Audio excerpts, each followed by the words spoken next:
이사야 9장 1에서 21절 말씀입니다. 9장. 전에 고통받던 자들에게는 흑암이 없으리로다. 옛적에는 여호와께서 스불론 땅과 납달리 땅이 멸시를 당하게 하셨더니 후에는 해변길과 요단 저쪽 이방의 갈릴리를 영화롭게 하셨느니라. 흑암에 행하던 백성이 큰 빛을 보고 사망의 그늘진 땅에 거주하던 자에게 빛이 비치도다. 주께서 이 나라를 창성하게 하시며 그 즐거움을 더하게 하셨으므로 추수하는 즐거움과 탈취물을 나눌 때의 즐거움같이 그들이 주 앞에서 즐거워하오니 이는 그들이 무겁게 맨 멍에와 그들의 어깨의 채찍과 그 압제자의 막대기를 주께서 꺾으시되 미디안의 날과 같이 하셨음이니이다. 어지러이 싸우는 군인들의 신과 피 묻은 겉옷이 불에 섭같이 살라지리니 이는 한 아기가 우리에게 낳고 한 아들을 우리에게 주신 바 되었는데 그의 어깨에는 정사를 메었고 그의 이름은 기묘자라 모사라 전능하신 하나님이라 영존하시는 아버지라 평강의 왕이라 할 것임이라. 그 정사와 평강의 더함이 무궁하며 또 다윗의 왕좌와 그의 나라에 군림하여 그 나라를 굳게 세우고 지금 이후로 영원히 정의와 공의로 그것을 보존하실 것이라.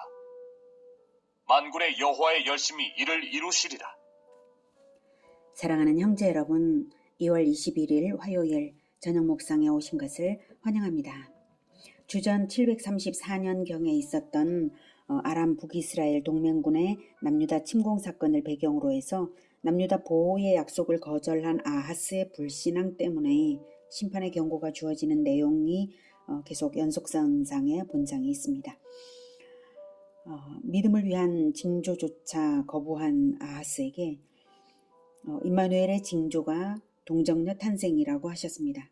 그 의미는 즉 임마누엘, 하나님이 백성과 함께 하시는 걸 임마누엘이라고 하죠.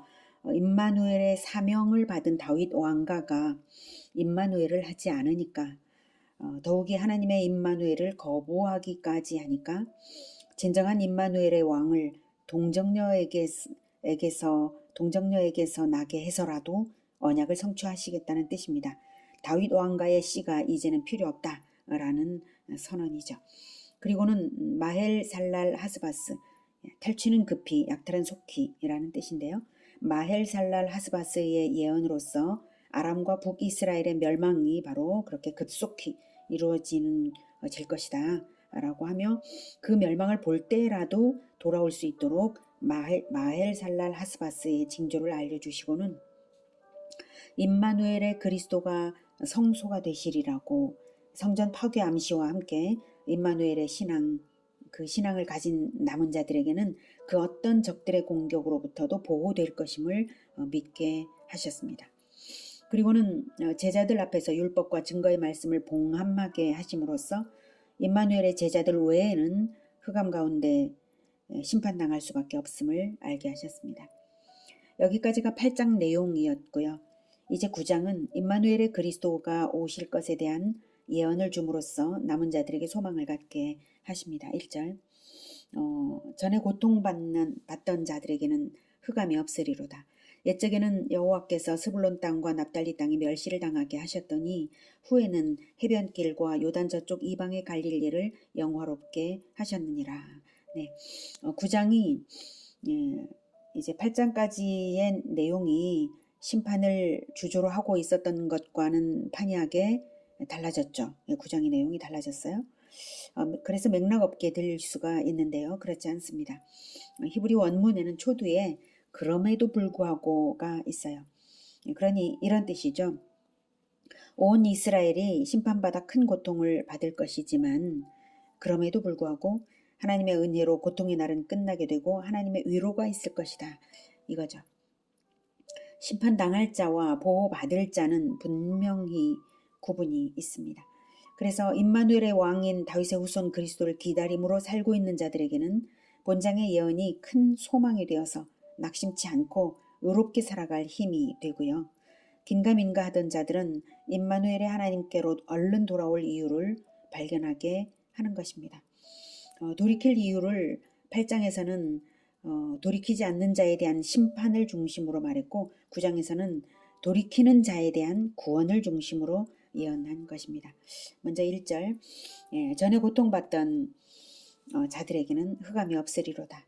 옛적에는 여호와께서 스불론 땅과 납달리 땅이 멸시를 당하게 하셨더니 후에는 해변길과 요단 저쪽 이방의 갈릴리를 영화롭게 하셨느니라.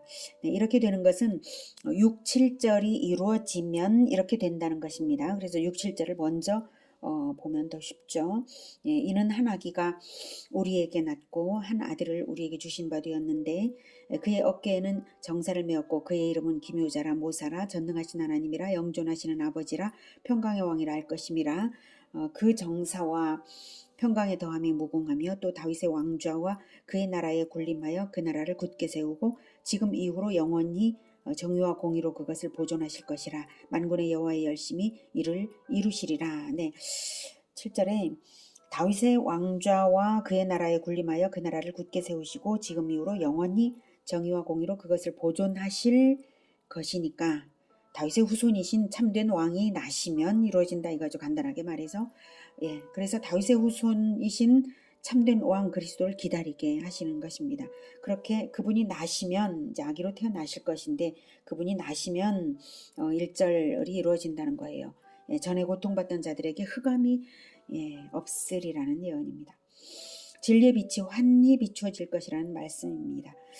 그런데 그것이 남유다 영역만 아니라 북이스라엘 영토인 스불론 땅과 납달리 땅 그리고 해변길과 요단 저쪽 이방의 갈릴리까지를 영화롭게 하시는 거기부터 영화롭게 하시는 역사가 될 것이라는 예언입니다. 그 위치를 보죠.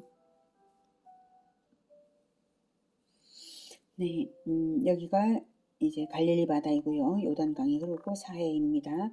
이 갈릴리 여기 갈릴리가 있기 때문에 이 지역이 이제 또 갈릴리라고 하죠. 이 갈릴리가 이방의 갈릴리라고 이방인들이 많이 섞여 살았고요.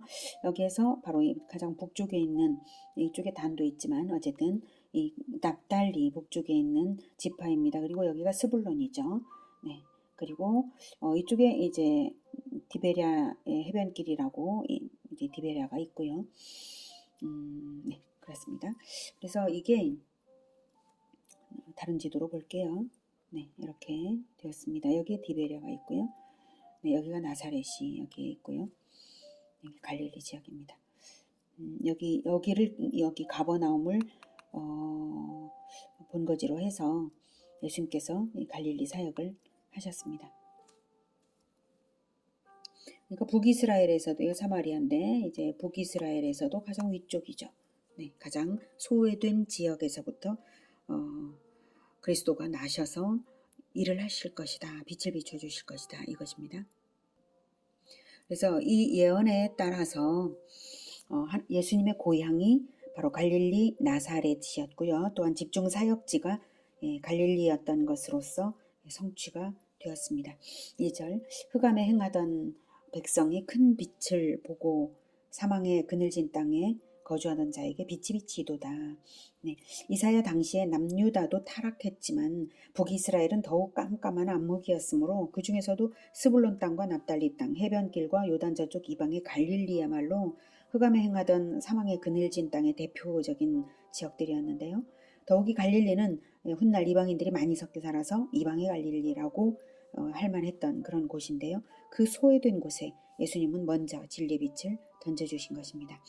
이것은 초기 사역지인 갈릴리에서도 이루어졌고 또한 크게는 모든 이방인들에게 복음이 퍼져서 인류가 구원을 받게 될 것을 예언한 것입니다. 3절 주께서 이 나라를 창성하게 하시며 그 즐거움을 더하게 하셨으므로 추수하는 즐거움과 탈취물을 나눌 때의 즐거움 같이 그들이 주 앞에서 즐거워하오니. 네, 이 나라는 그리스도가 세우실 새 이스라엘입니다. 그리고 지금 이사야 당시에는 뭐 북이스라엘도 남유다도 아닌 그리스도를 믿는 임마누엘 백성들이죠. 임마누엘 하는 참된 신앙인들의 모임을 말하고 있는 것입니다. 진정한 교회 공동체를 말하는 것이고요. 교회의 승리가 바로 추수의 즐거움이나 또 전리품을 얻는 즐거움과도 같은 것이라고 하십니다. 추수의 즐거움이라면 씨를 뿌려 열매를 거두는 즐거움이요, 전리품을 얻는 즐거움은 마귀 권세를 파하고 영혼들을 구원하여 얻는 즐거움을 말합니다. 둘 다 영혼들을 얻는 것이죠. 그것이 영원한 천국에서 영원히 누릴 기쁨의 자원이 되는 것입니다. 이렇게 새 이스라엘이 승리하고 기뻐할 수 있는 것은 그들 자신의 힘으로 되는 것이 아닙니다. 그 힘이 뭔가 하면 바로 4절, 이는 그들이 무겁게 맨 멍에와 그들의 어깨의 채찍과 그 압제자의 막대기를 주께서 꺾으시되 미디안의 날과 같이 하셨음이니이다. 어지러이 싸우는 군인들의 신과 피 묻은 겉옷이 불의 섭같이 살라지리니. 네. 승리하게 하는 그 힘은 전적으로 주께서 행하시는 것인데요. 미디안의 날처럼 주님의 전능하심으로 이기게 하신다는 것입니다. 사사시대에 기드온의 군대가 겨우 300명밖에 안 되었는데 미디안의 대군을 물리친 것과 같이, 예, 주님께서 직접 전능하신 능력을 행하사 압제자에게서 해방시키시겠다는 것입니다. 이사야는 미래를 예언하는 것이지만 환상을 현장처럼 봄으로 완료형으로 미디안의 날과 같이 하셨음이니이다 라고 감탄사를 바라며 완료형으로 말하고 있습니다. 5절에 어지러이 싸우는 군인들의 신과 피 묻은 겉옷이 불의 섭같이 살라지리니, 이 말은 하나님께서 적국을 이기고 자기 백성을 해방시키시는 방법이 인간의 군사작전과는 달리 순식간에 전광석화와 같이 진행될 것임을 말하는 것입니다. 즉 하나님께서는 사람의 방법을 초월하심으로써 전쟁 과정에 살육이나 혼돈 없이 그 승리를 쟁취하실 것을 예언한 것입니다. 이 예언은 1차적으로는 이스라엘을 귀환시켜 성전을 세우게 할 바사왕 고레스가 주전 539년에 바벨론을 유혈 전쟁 없이 정복할 것을 예언한 거예요. 그러니까 아수르를 정복하고 전체를 다 정복해서 페르시아를 세우는 이 과정이 유혈 전쟁이 없이 된 이 놀라운 역사가 있었죠. 그게 바로 하나님께서 하셨고 그렇게 고레스에게 허락을 하신 것이고, 고레스가 그로써 하나님의 명령을 받아가지고 계시를 받아가지고 이스라엘 유다 사람들을 예루살렘으로 귀환시키지 않았습니까? 그것이 그렇게 될 것이 이사야 45장에도 예언이 되어 있고요. 또 이사야 44장에도 이제 고레스라는 이름까지 언급하면서 예언이 되어 있어요. 너무나 신기한 일이죠. 이사야 45장 1에서 3절 제가 읽어보겠습니다. 여호와께서 그의 기름 부음을 받은 고레스에게 이같이 말씀하시되, 내가 그의 오른손을 붙들고 그 앞에 열국을 항복하게 하며 내가 왕들의 허리를 풀어 그 앞에 문들을 열고 성문들이 닫히지 못하게 하리라. 내가 너보다 앞서가서 험한 곳을 평탄하게 하며 논문을 쳐서 부수며 쇠빗장을 꺾고 내게 흑암 중에 보화와 은밀한 곳에 숨은 재물을 주어 내 이름을 부르는 자가 나 여호와 이스라엘의 하나님인 줄을 내가 알게 하리라. 이렇게 이제 예언이 되어 있고, 이 예언대로 바로 고레스라는 사람이 몇백 년 후에 태어나서 그 일을 이룬 것입니다. 300년 후에 태어났나요? 그렇게 된 것 같네요. 자, 그 다음에 이사야 44장 28절에는 이렇게 기록되어 있습니다. 고레스에 대하여는 이르기를 내 목자라 그가 나의 모든 기쁨을 성취하리라며, 예루살렘에 대하여는 이르기를 중건되리라. 무너질 것이기 때문에 중건되리라 예언한 것이죠. 이사야는 예루살렘 성전이 건재할 때에 이 예언을 한 거예요. 예루살렘 성전이 무너지기도 전에 중건될 것을 예언을 하는 거죠. 성전에 대하여는 내 기초가 놓여지리라 하는 자니라. 이렇게 이사야가 예언한 대로 된 것입니다. 이렇게 하나님께서 하시는 일은 유혈 전쟁 없이 순식간에도 이렇게 다 하셨던 것입니다. 그것을 예언한 것이고, 그것이 이루어진 때에 고레스가 직접 말한 것을 에스라에는 기록을 하고 있죠.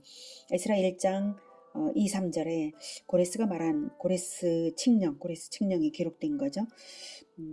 고레스 칙령이 기록이 되어 있습니다. 바사왕 고레스는 말하노니 하늘의 하나님 여호와께서 세상 모든 나라를 내게 주셨고 나에게 명령하사 유다 예루살렘에 성전을 건축하라 하셨나니 이스라엘의 하나님은 참 신이시라. 너희 중에 그의 백성된 자는 다 유다 예루살렘으로 올라가서 이스라엘의 하나님 여호와의 성전을 건축하라. 그는 예루살렘에 계신 하나님이시라. 이렇게 페르시아 왕이 명령해서 이스라엘 예루살렘 귀환이 이루어졌던 것입니다. 놀라운 역사입니다. 자, 이렇게 이루어질 것을 말하는 것이기도 하고요. 궁극적으로는 지금 이것은 바로 이 5절은 궁극적으로는 그리스도께서 죄의 권세를 멸하심으로써 더 이상 전쟁의 도구가 필요 없는 평화와 공의의 메시아 시대가 도래할 것을 예언한 것입니다. 지금도 교회 안에 화평으로서 성취되고 있으며 재림 때에는 완전히 성취될 영원한 나라에서 확인될 것입니다. 이렇게 되는 것은 바로 그리스도가 아기로 태어나셔서 이루실 사역을 통해서 되는 것입니다. 6, 7절 다시 보겠습니다. 이는 한 아기가 우리에게 낳고 한 아들을 우리에게 주신 바 되었는데 그의 어깨에는 정사를 메었고. 네. 자, 우리 주 예수님이 바로 이분이십니다. 네. 그래서 이사야는 분명하게 그리스도가 인간의 육신을 가지고 아기로 태어날 것을 다시 확정적으로 말하고 있습니다. 7장에서는 동정녀 탄생으로 오신다고 했죠.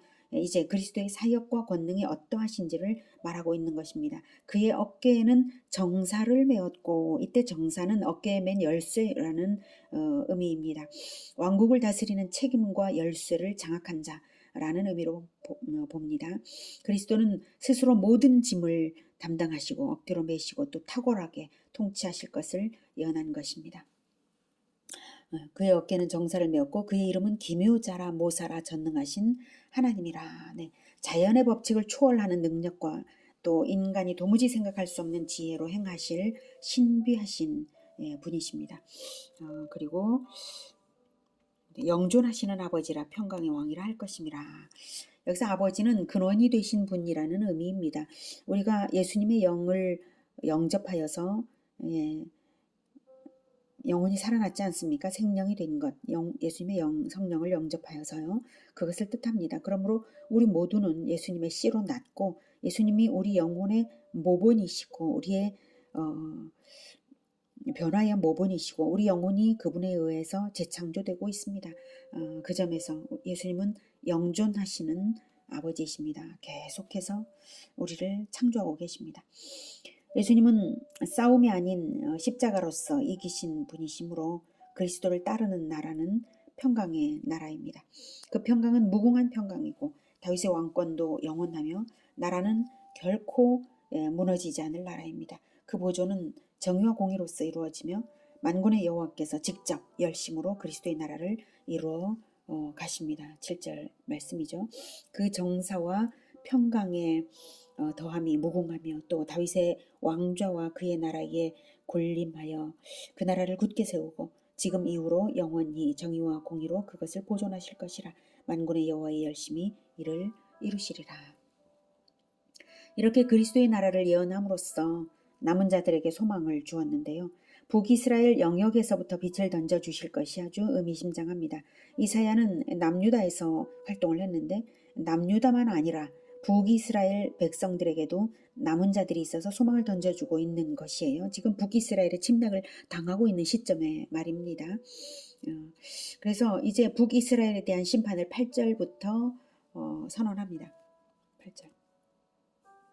주께서 야곱에게 말씀을 보내시며 그것을 이스라엘에게 임하게 하셨은즉 모든 백성 곧 에브라임과 사마리아 주민이 알 것이오늘 그들이 교만하고 완악한 마음으로 말하기를 벽돌이 무너졌으나 우리는 다듬은 돌로 쌓고 뽕나무들이 찍혔으나 우리는 백향목으로 그것을 대신하리라 하는도다. 그러므로 여호와께서 르신의 대적들을 일으켜 그를 치게 하시며 그의 원수들을 격동시키시리니 앞에는 아람 사람이요 뒤에는 블레셋 사람이라. 그들이 모두 입을 벌려 이스라엘을 삼키리다. 그럴지라도 여호와의 진노가 돌아서지 아니하며 그의 손이 여전히 펴져 있으리라. 네, 8절에 야곱과 이스라엘 둘 다 북이스라엘을 가리킨 것이고요.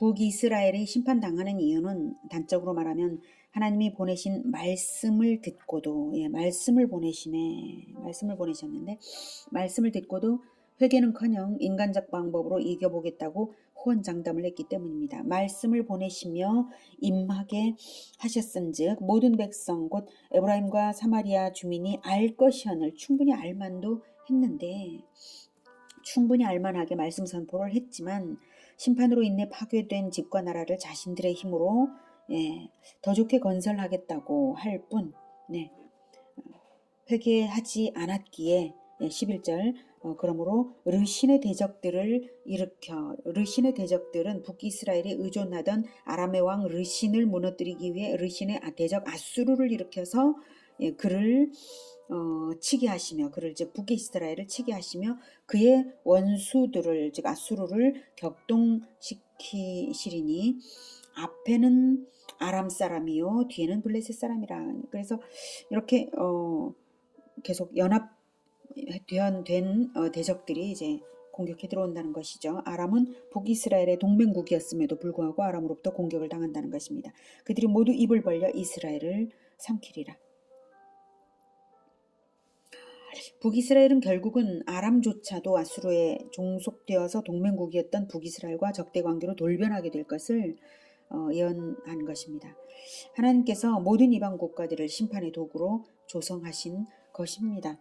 무서운 것은 그럴지라도 여호와의 진노가 돌아서지 아니하며 그의 손이 여전히 펴져 있으리라. 여전히 계속해서 심판을 내리신다는 것입니다. 정말 무섭고 충격적이죠. 그러나 더욱 충격적인 것은 이스라엘입니다. 13절. 그리하여도 그 백성이 자기들을 치시는 이에게로 돌아오지 아니하며 만군의 여호와를 찾지 아니하도다. 네, 얼마나 깜깜하였으면 이럴까요? 말씀을 보내셔서 알만한데도 이런 것입니다. 이렇게까지 된 것은 지도자들의 책임이 절대적으로 큽니다. 말씀을 자신들도 그 말씀에 비추임을 받지 않고 그 말씀을 백성들에게도 비춰주지를 못했으니까요. 그래서 여호와의 심판은 바로 그들 지도층을 먼저 향합니다. 14절. 그러므로 여호와께서 하루 사이에 이스라엘 중에서 머리와 꼬리와 종려나무 가지와 갈대를 끊으시리니 그 머리는 곧 장로와 존귀한 자요 그 꼬리는 곧 거짓말을 가르치는 선지자라. 백성을 인도하는 자가 그들을 미혹하니 인도를 받는 자들이 멸망을 당하는도다.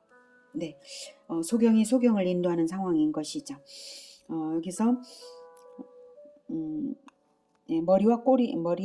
머리와 종려나무는 이제 귀족층을 상층을 말하는 것이고요. 꼬리는 뭐 하층을 말한다고 볼 수가 있겠는데 어쨌든 심판을 당하는 그들을 이제 하나로 볼 때, 한 덩어리로 볼 때 이렇게 비유를 한 것입니다. 근데 여기서 꼬리는 거짓말을 하는 선지자라고 하고 있어요.